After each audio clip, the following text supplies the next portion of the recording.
I'm from Peru, but right now I'm working as a manager in the United States.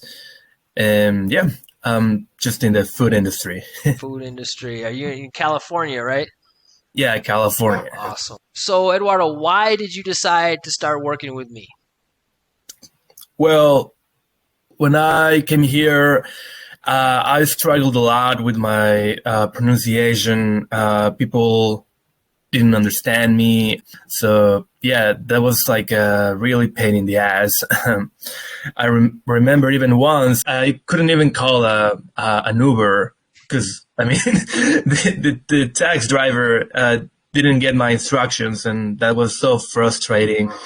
When you first started classes with me, what doubts did you have specifically about your accent and about the program? What you'd be able to get out of it? The main one that I still remember, and it's really scripted in my head, is the schwa. The schwa was like a big challenge for me. Also, the vowels.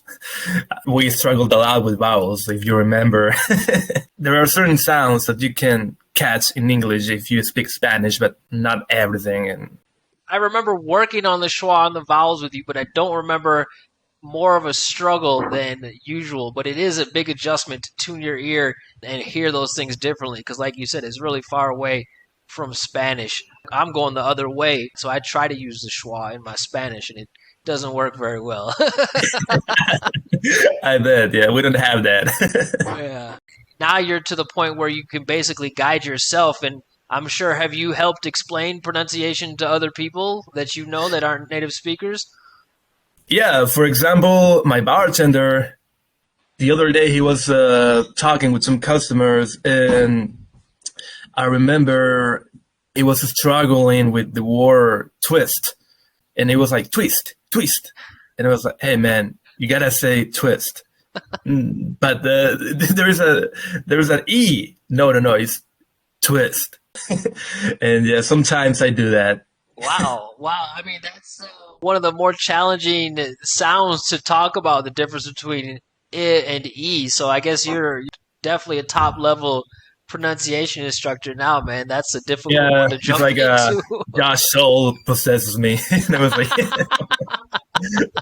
What have you been able to do since you completed the program? for sure, the interaction with people when I speak to customers, clients, employees, I feel more confident. Even when I go to meetings or parties, I feel more security about myself. That's really cool.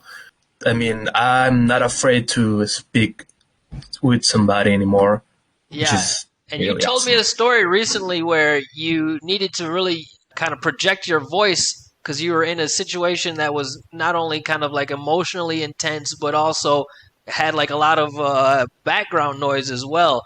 Can you tell us what happened there? Yeah, my car was hit. And I remember that I just came out of my car and I was like mad, really angry.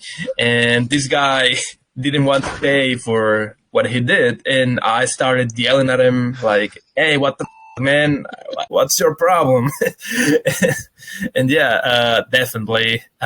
In every part of my insults, I was like, yes, bad bit of the voice, please, man.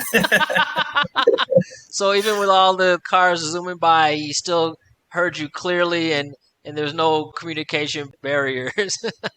Yeah, yeah. Great success story. What advice do you have for a student who's just going to begin to work on pronunciation with me, join the program? What would you tell them? First of all, try to be patient. I know, I mean, we feel like we need to get this done as quick as possible. At least for me, that was the case. Don't do that. It's going to take time. It's going to be like playing an instrument, like a guitar, and you're not going to know everything, and probably you'll feel like frustrated with the exercises, but it's okay. It takes time, and at the end, it's worth it. It's really worth it. And Josh's really cool. He's really patient. So don't worry about messing ups because he's a good teacher. It's part of the process. You don't learn unless you make those mistakes you learn from.